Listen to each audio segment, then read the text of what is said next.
close to 300,000 Americans living in Canada. Yeah. Okay, let's assume for a moment they're all watching right now. Give them the pitch. Why do they need to vote in this election? Why do they need to vote? They need to vote because their vote is their voice, their vote is their power, and the people that they are voting, if they don't vote, they are abdicating that power, and someone will be elected that may not represent their values.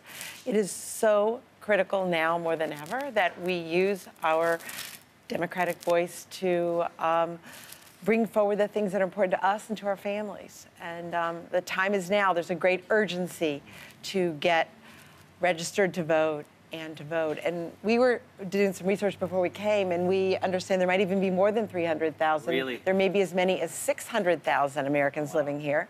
And even if 50% of those individuals vote, that's an extraordinary amount of change and or initiative that'll come forward with new candidates. Now, Bruce, there's a lot of interest in this country about whether a NAFTA deal is going to get done, and whether the president wants to admit it or not. Congress has a say in trade deals, and depending on the makeup of this Congress, you could either have yourselves, we could have a rubber stamp situation, you could have a roadblock, you could have a speed bump.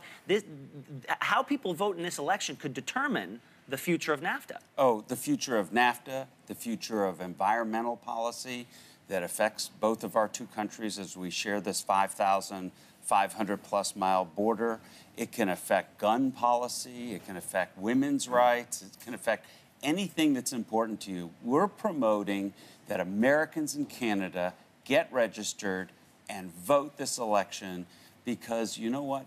We have found, and the U.S. government statistics show, that less than 7% of Americans living abroad actually vote. And so if that's the case, you know, you're losing your voice.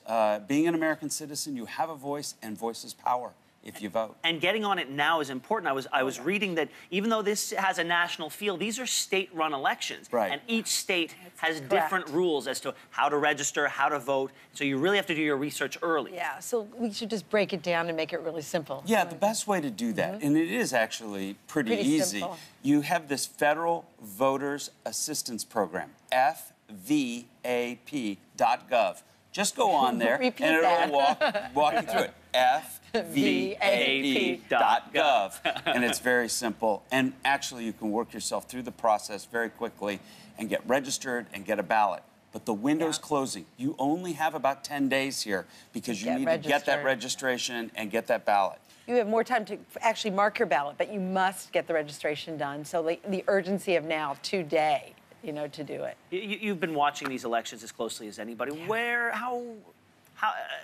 Could either the House or could we see a flip here? It's possible. Yeah. So, but it's all going to depend on turnout. Yeah. And we're here today on a nonpartisan basis trying to get as many people registered and vote. But this can go any number of ways. The House, the Senate, state legislators, governorships, everything's in the balance. And you asked about why to vote. I mean, it's so important. So many races, as we've seen, have been won or lost by a few thousand votes. Yeah. And so when somebody says, my vote doesn't count, you know, does it really matter? Yes, it does matter. Because you are the only person that can authentically represent what you care about. That's right. The will of the people is only the will of the people if everybody gets out and votes. Has to do it. Yeah. Vicki, Bruce, thank you so much for being here. An important message to get out. We appreciate it. Thanks for the opportunity. Gov. If you are an American living in Canada, we have links on our website with information on how you can vote. Just visit yourmorning.ca.